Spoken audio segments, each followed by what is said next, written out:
Yeah, thank you, Franklin, for the introduction. I'm pleased to be here and to speak with you all. It's a privilege. A little bit about myself. I studied mechanical engineering for undergrad, but then at some point in my final year, participated in a case competition for Unilever, which I won with my team. And so I realized I had an interest in um, business strategy. And so straight out of school, rather than working as an engineer, I moved into management consulting. So I worked with KPMG for 3 years. And thereafter, I um, transitioned to working in corporate strategy for a business called Bridge Clinic. I did that for 2 years, and then I came here to Kellogg.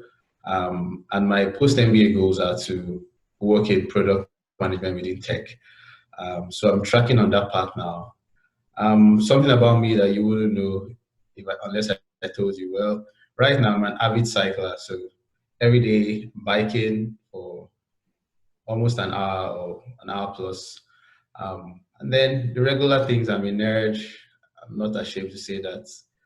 And I'm happy to be here with Lola. So I'd like to hear about Lola too. Thanks. Okay, good. Thank you, Ukeme, for that insightful introduction about yourself. So, for me. Hi, everyone. My name is Olufunmilayo Sholola.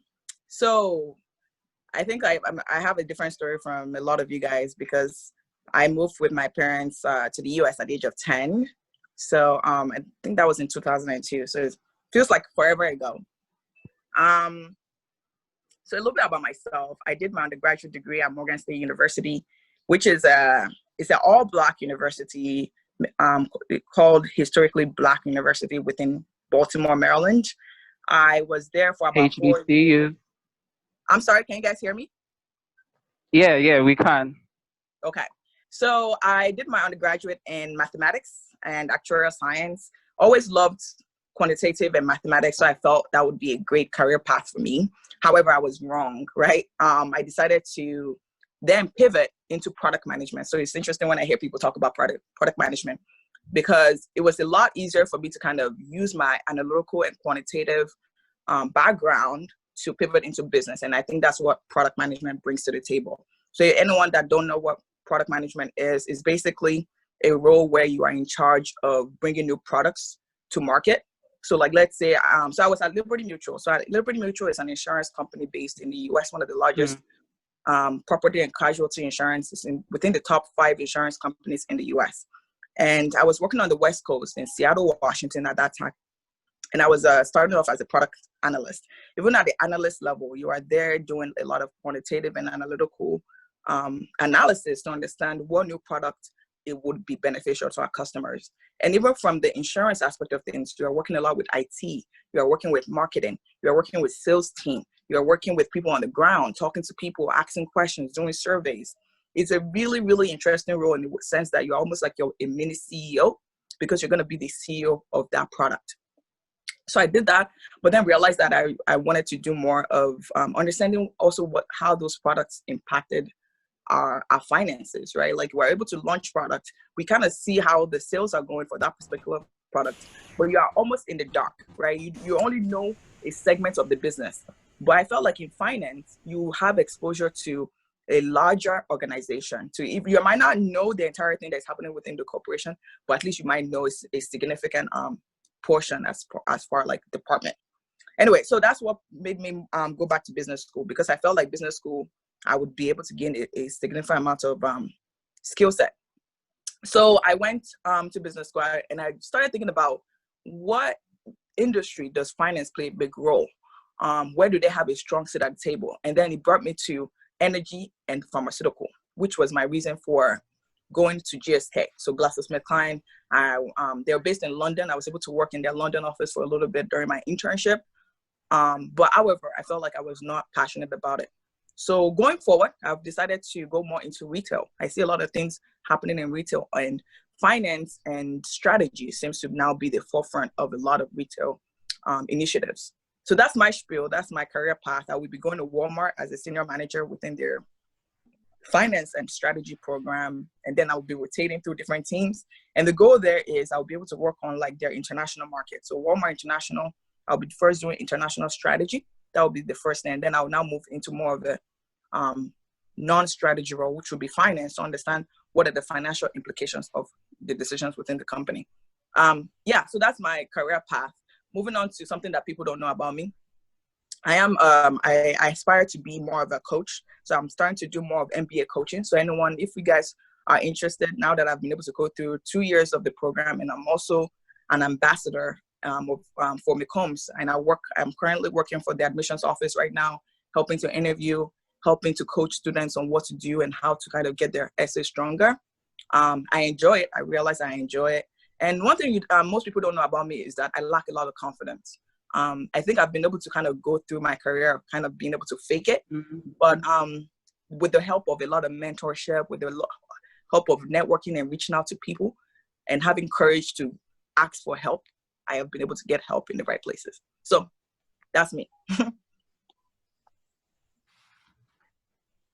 So guys, without any doubt, you know that the two people we have speaking today are packed with knowledge and they are ready to, share that as well. Thank you, Ukeme and Fumi. So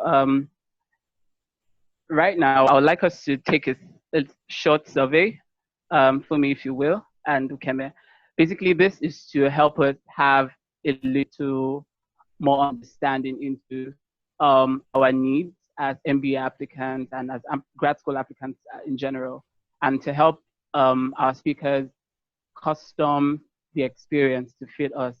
So I'll share my screen right now and just follow the prompts in and we'll go from there.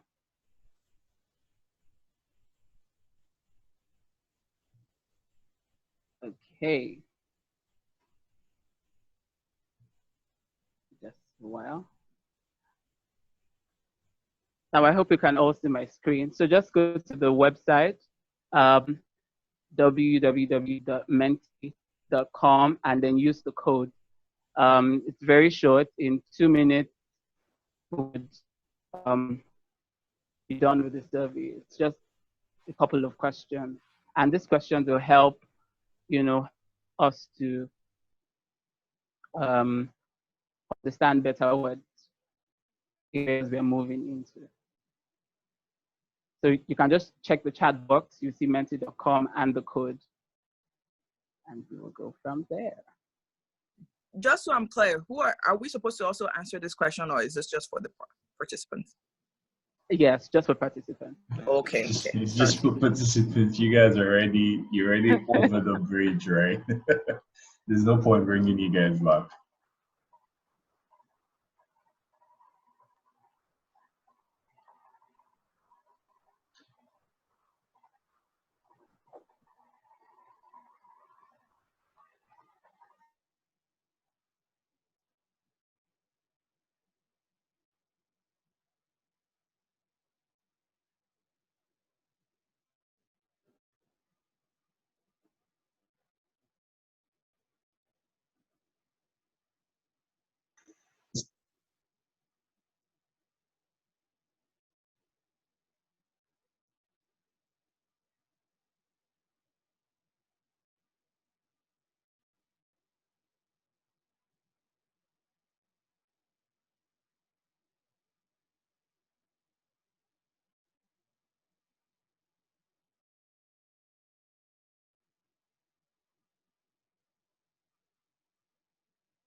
Now this is the other part of the survey, which is basically a short quiz. And please just note that there are no wrong answers.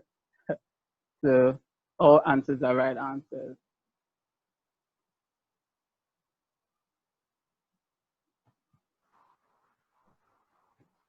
It's funny how people are not considering Spain as a destination for MBA. How people are not considering as a destination for MBA. There is a good school there are a number of good schools in Spain. There's IESE, there's ESADE, and there's one other two schools in Barcelona. But anyways, I just wanted to mention that Spain is also a good place to go to if you're considering Europe as a destination, in my own opinion, I guess. And I've seen great people go there too.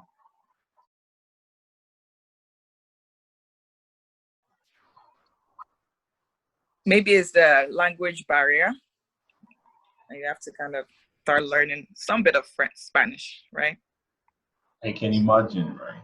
But I think it's a cool language to learn. I agree.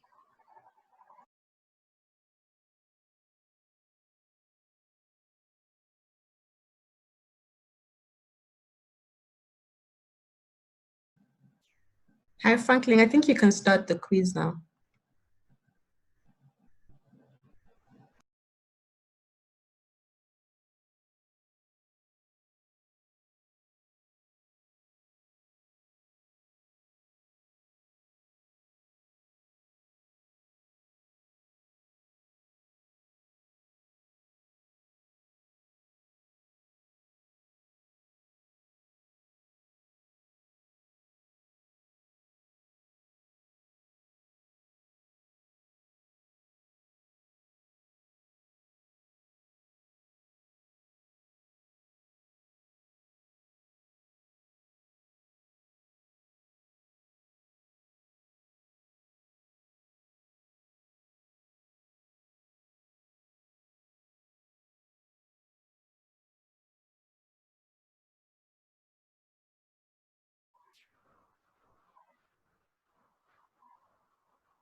Yeah, so for me and Ukeme, you can see how important it is for us to get to know where participants are coming from in terms of the careers and how, have a best fit in the ideas on how to get them from where they are now to where they want to go. Absolutely. Makes sense. And if I may ask, based on people's surveys, what is their top choice as far as, it sounds like I saw consulting as a career path. Okay, so from the results, we have a lot of finance analysts and managers. We also have a few people in private equity, but mostly finance analysts. Then we have a few people in nonprofit, so finance, nonprofit managers. Okay, so a lot of people are doing finance, nonprofit, equity, finance, and they're trying to go where? Like, I guess the question is, what are they trying to switch into? So we can kind of have an idea how we can kind of tailor our answers this afternoon or this evening to them. So sorry to interrupt. Franklin, there are actually other questions that would advise what field that they're trying to go into. So if we can answer the questions, you can always go back. You don't have to. No.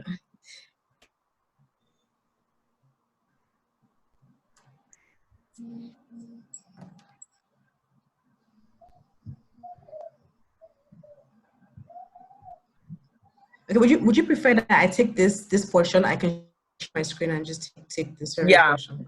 Yeah, okay. we can jump into the Q&A now. If yeah, just yeah, exactly.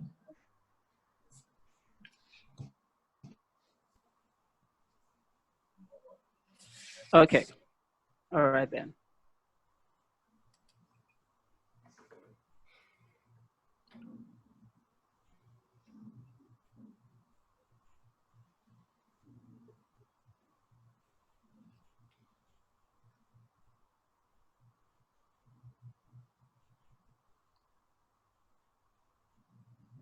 All right. So I guess we can just start the interview.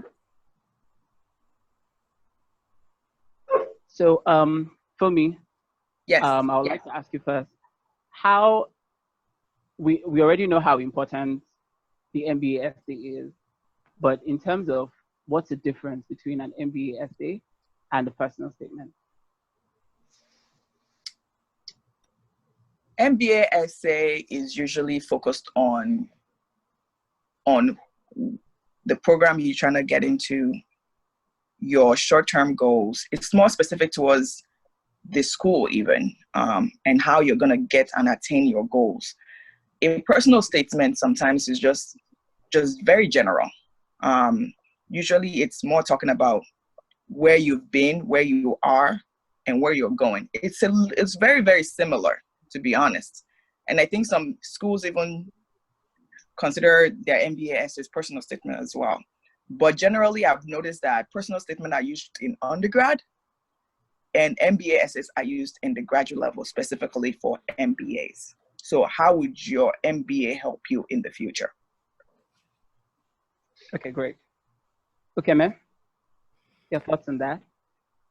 Well, I agree with Fumi, and I think or rather Lola, I think they're similar. For example, there's a school that would ask what matters most to you and why.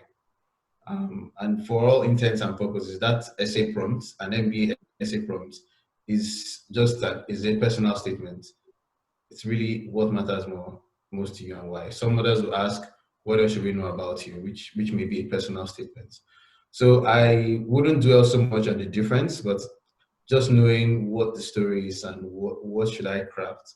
Sometimes masters, like if you're going for an MSc, then maybe they would ask for an SOP, that statement of purpose. But for an MBA, there's typically a specific prompt that you should be answering.